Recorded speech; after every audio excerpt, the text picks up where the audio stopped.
massacre dans son 4e mois au Proche-Orient. L'armée israélienne assure avoir démantelé la structure militaire du Hamas au nord de la bande de Gaza. Les combats vont se poursuivre, prévient-elle, concentrés au centre et au sud du territoire où sont réfugiés des centaines de milliers de Palestiniens. Ariane Ménage-Tsahal mène aussi de nombreuses opérations en Cisjordanie occupée, comme la nuit dernière à Jénine.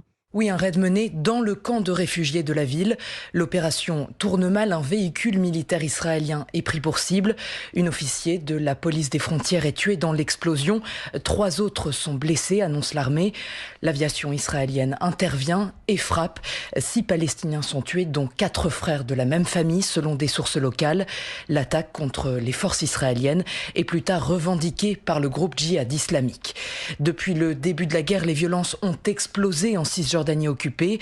Elles entretiennent les craintes d'une extension de la guerre. Ce matin, quelques heures après le raid de Jénine, un Palestinien citoyen d'Israël a par ailleurs été tué par balle dans un attentat distinct sur une route au nord de Ramallah.